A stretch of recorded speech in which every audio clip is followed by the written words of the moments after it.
Go chase the mouse, see? Nice fat mouse. Mice, Jinx, mice. Jinx crouched down and lashed his tail. I'll have to chase you, Eeny, he said. Run over towards the fence, and I'll pretend to look for you, and then we can go on down and see Freddy. Eeny scurried off, squeaking with pretended fright, and Jinx, looking as ferocious as possible, bounded after him. But as soon as they were out of sight of Mrs. Bean, they walked along again side by side. "What did she mean about pigs reading newspapers?" asked Eeny. "Oh," said Jinx, "that's Freddy. I've been teaching him to read, and he's crazy about it. He reads everything he can lay his hoofs on now." "Good gracious!" squeaked the mouse. "I didn't know you could read, Jinx." "Read?" Jinx waved his tail importantly. "That's nothing. I can do anything I set my mind to. I learned to read sitting on Mrs. Bean's lap when she read the newspaper out loud to Mr. Bean." As they came in sight of the pig pen, they saw quite a group of animals sitting round in a circle outside, and in the middle of it was Freddy. He seemed to be reading aloud from a paper that lay on the ground in front of him, for whenever he said anything, all the others would either cheer or groan. "Hurry up! He's reading the baseball news," said Jinx, and started to run.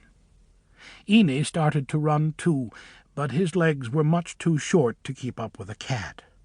"Hey, Jinx! Wait for me!" he shouted. Jinx stopped. "Sorry," he said, and picking up the mouse carefully in his mouth, bounded down into the middle of the circle, knocking over one or two of the smaller pigs as he did so. That was the way Jinx always did things. He had the best heart in the world, but he was apt to be rather rough and thoughtless. "'Lo, Freddy, old scout," he said. "Who won yesterday?"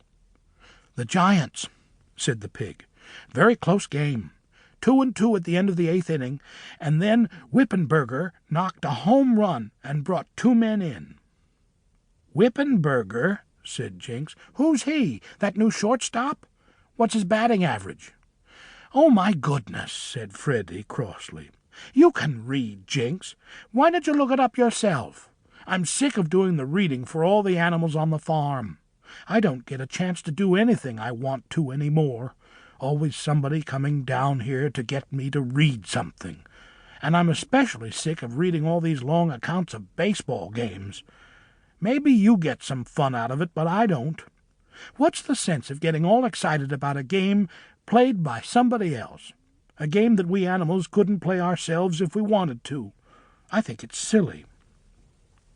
Freddy was usually so cheerful and good-natured that all the other animals were very much surprised at this outburst, and they just sat and stared at him without saying anything. But Jinx said, "Maybe you're right, Freddy. I'd a lot rather go out and have adventures of my own than sit home and read about those somebody else had. Look at the fun we had going to Florida. Wasn't that better than reading a book about it?" "Yes, yes, oh my, I should say so," exclaimed Freddy and Eeny and Robert the dog.